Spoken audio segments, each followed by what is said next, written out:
Jinping के जंगी इरादे बुलंदी पर हैं। ताइवान, भारत, यहाँ तक कि अमेरिका चीन की विस्तारवादी नीति से परेशान है। चीन ने अपने पड़ोसियों की नाक में दम करके रखा है, तो वहीं अब उसकी पहुंच अमेरिकी महाद्वीप तक भी हो गई है। ऐसा हम नहीं, पेंटागन से जारी रिपोर्ट कह रही है। रिपोर्ट में दावा किया गया है कि चीन की न्यूक्लियर सबमरीन दक्षिणी चीन सागर में गश्त कर रही है। इनकी मौजूदगी अमेरिकी सैन्य अड्डे के आसपास देखी गई है। परमाणु मिसाइलों से लैस जिन क्लास की ये पनडुब्बियां हैनान द्वीप पर तैनात हैं। बताया जा रहा है कि यहाँ से इंटरकॉन्टिनेंटल बैलिस्टिक मिसाइल यानी कि ICBM के जरिए अमेरिका के किसी भी शहर को निशाना बनाया जा सकता है।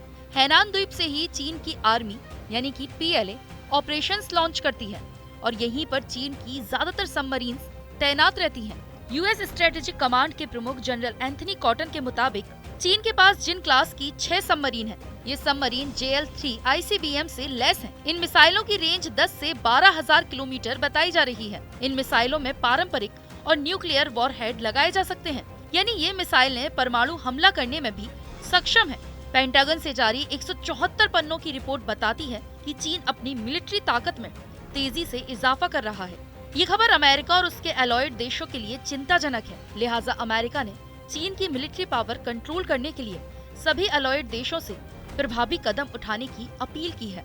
अमेरिकी रक्षा मंत्रालय को इस बात का अंदेशा है कि चीन 2030 तक 8 बैलिस्टिक मिसाइलों से लैस सबमरीन्स बना लेगा।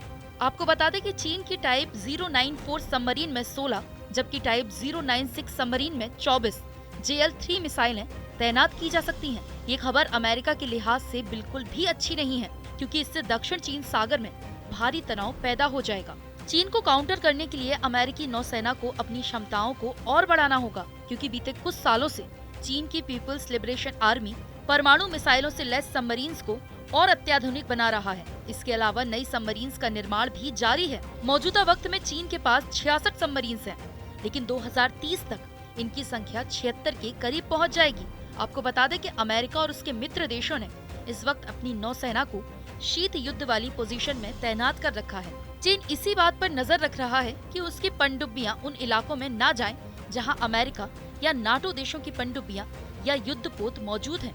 चीन के अलावा अमेरिका के लिए दूसरी मुसीबत है रूस अपनी परमाणु क्षमता से लैस पनडुब्बियों को आर्कटिक तट के पास तैनात रखे है, क्योंकि उसे अमेरिका, फ्रांस और ब्रिटिश जंगी जहाजों और पनडुब्बियों से खतरा है। रूस ने अपने यासेन क्लास न्यूक्लियर सबमरीन्स की तैनाती बढ़ानी शुरू कर दी है। रूस ने अपनी ये पनडुब्बियां प्रशांत महासागर में भी तैनात कर दी हैं। अगले 2 साल के अंदर रूस भी लगातार 24 घंटे अपनी परमाणु पनडुब्बियों से निगरानी करता रहेगा। यानी अमेरिका और मित्र देशों को ये खेल खत्म करने के लिए कुछ नई व्यवस्था करनी होगी, नहीं तो चीन और रूस दोनों मिलकर अमेरिका के लिए बड़ी मुसीबत बन सकते हैं। जहां तक बात रही अमेरिका की, तो उसने भी प्रशांत महासागर क्षेत्र में 20 परमाणु पनडुब्बियां तैनात कर रखी हैं। इनमें से कुछ गुआम आइलैंड पर तैनात हैं, तो कुछ हवाई द्वीप पर।